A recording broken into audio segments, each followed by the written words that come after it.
नमस्कार. आजच्या शिवचरित्र कथेला सुरुवात करूया. महाराजांचं मन केवळ राजकारणावरच केंद्रित नव्हतं. इतरही अनेक विषयात ते लक्ष घालीत होते. त्यांना स्वतःला संस्कृत आणि फारसी या भाषा येत होत्या. त्यांना या भाषांचं महत्त्व नक्कीच वाटत होतं. फारसी, इंग्रजी, फिरंगी इत्यादी परकीय भाषांची राजकारणाकरिता जाणती माणसं जवळ ठेवणं गरजेचंच होतं. त्याप्रमाणे मुल्ला हैदर उर्फ काझी हैदर, सोनू विश्वनाथ डबीर, रघुनाथपंत कोरडे, त्र्यंबकपंत डबीर इत्यादी फारसी जाणकार महाराजांच्या पदरी होते. त्यातील बहुतेक सर्वांनीच राजकीय कामगिऱ्या उत्तम रीतीने पार पाडलेल्या आहेत. या सर्व वकिलांचा परराज्याशी सतत संबंध येत होता. फक्त एकच मनुष्य जरा वेगळा निघाला, तो म्हणजे वरील मुल्ला हैदर. हा फारच नवीस वकील अत्यंत बुद्धिमान आणि महाकारस्थानी व चतुर होता, पण तो पुढे औरंगजेबास जाऊन मिळाला. संस्कृत भाषेवर जसे महाराजांचे प्रेम दिसून येते, तसेच आपल्या बोली मराठीवरही दिसून येते. शाहीर, पौराणिक कथानके आणि तात्विक, शास्त्रीय ग्रंथलेखन करणारे पंडित, कवी महाराजांच्या आदरास पात्र होते. कविंद परमानंद, जयराम पिंडे, धुंडीराज व्यास, रघुनाथपंत अमात्य, बाळकृष्ण ज्योतिषी, संगमेश्वरकर, केशवपंडित पुरोहित, संकर्षण सकळकळे, कविराज भूषण, गागाभट्ट आदी करून अनेक भाषाप्रभू महाराजांच्या वलयात होते. त्यात प्रत्यक्ष युवराज संभाजीराजे यांचीही गणना होती. युवराज शंभूराजे उत्तम संस्कृतज्ञ लेखक होते. वरील यादीतील प्रत्येकाने एक वा अनेक ग्रंथ लिहिले आहेत. युवराजांनीही 2 संस्कृत पुस्तके लिहिली आहेत. संभाजीराजांना शिक्षण देण्यासाठी उमाजी पंडित या नावाचा शिक्षक नियुक्त करण्यात आलेला होता. त्यातूनही महाराजांचे भाषाप्रभुत्व आणि तर्कशुद्ध विचारसरणी दिसून येते. लोकसाहित्याकडेही त्यांचे प्रेमाने लक्ष होते.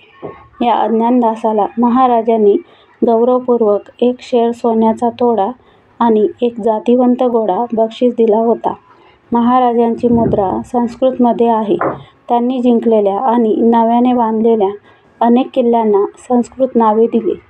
उदाहरणार्थ प्रतापगिरी उर्फ प्रतापगड, चाकण उर्फ संग्रामदुर्ग, सिंधुदुर्ग, सुवर्णदुर्ग, शिवापट्टण आणि अशी अनेक. पदनाम कोश म्हणजेच राज्यव्यवहार कोश. आपल्या भाषेचे आणि आपल्या राष्ट्रीय संस्कृतीचे महत्त्व महाराजांनी पुरेपूर ओळखले होते. संज्ञा बदलल्या की संवेदनाही बदलतात हे त्यांनी अचूक ओळखले होते.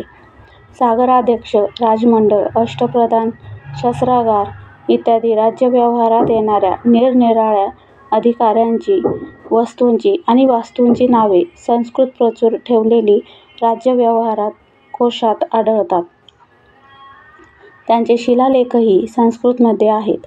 रायगडावर विवेक सभा नावाची एक वास्तू होती. जाणकार शास्त्रज्ञाचा परामर्श घेण्यासाठी आणि चर्चा चिकित्सा करण्यासाठी ही विवेक सभा होती. स्वराज्यात सर्वच धर्माचा आणि कलाकारांचा आदर ठेवला जात होता. महाराजांचे सर्वात महत्त्वाचे धर्मकार्य म्हणजे स्वराज्याला बाधक ठरणाऱ्या भाबड्या रूढी त्यांनी बाजूला सारल्या. उदाहरणार्थ समुद्र पर्यटन. स्वराज्य काळात आमची व्यापारी गलबते मस्कतपर्यंत जात होती. पश्चिम समुद्रावर मराठी आरमाराचा दरारा आणि वर्चस्व होते. स्वराज्यातील प्रजा सुखी आणि निर्धास्त असली पाहिजे. येथे कोणावरही अन्याय होता कामा नये. गुणीजनांचा सन्मान राखला पाहिजे. स्वराज्य सुसंस्कृत असले पाहिजे. राज्यकर्ता सुसंस्कृत असला की हे आपोआपच घडत जाते. राजकारणात ओळखायची असतात ती शत्रुपक्षाकडील माणसांची मनं. शत्रुपक्षाकडे खजिना किती आहे आणि युद्धसाहित्य किती आहे हे समजावून घेण्यापेक्षाही महत्त्वाचं असतं शत्रुपक्षाकडे माणसं कशी आहेत.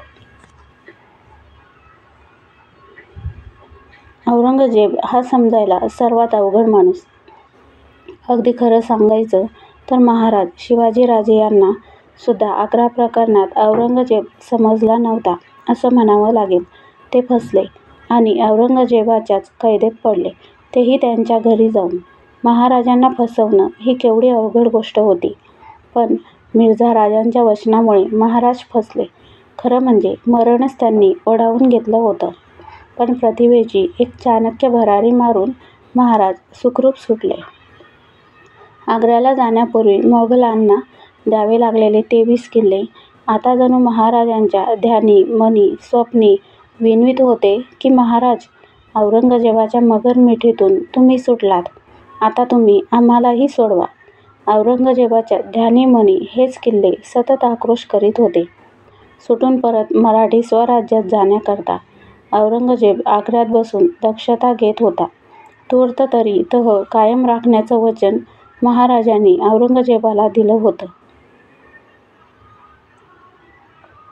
म्हणून समुद्र शांत होता, पण त्या शिवसागराच्या तळाशी असलेला ज्वालामुखी गडगडत होता सुनामी लाटासारखा. औरंगजेबाची सूक्ष्म हालचाल त्याच्या मनाच्या आतल्या कप्प्यात चालू होती.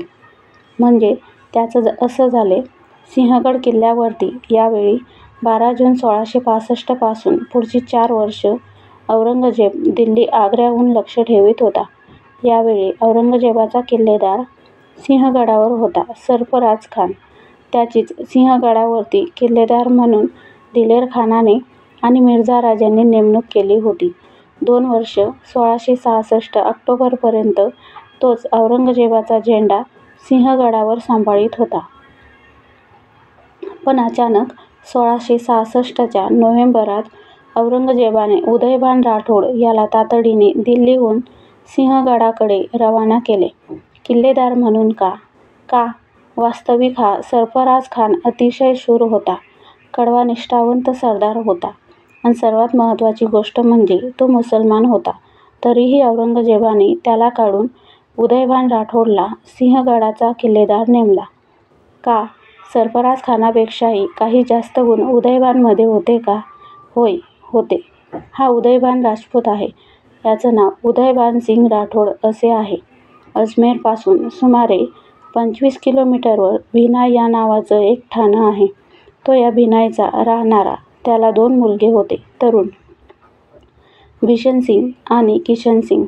सारं घराणंच दिल्लीच्या तख्तापुढे इमानदारीनं कमरेइतकं वाकलेलं.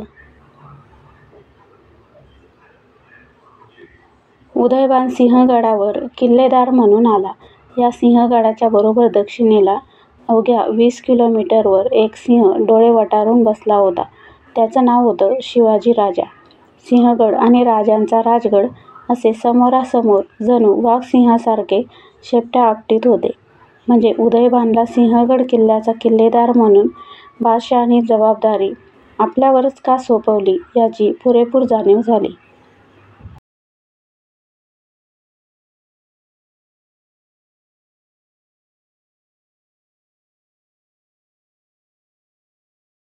आजही आपण सिंहगडावरच्या बालेकिल्ल्यातील श्रीकोंडणेश्वर महादेवाच्या देवळापाशी उभं राहून राजगडाकडे नजर टाकली तर असा भास होतो की आपल्या शेजारी उदयभान किल्लेदारच उभा आहे आणि तो सारखा टक लावून राजगडाकडे बघतो आहे.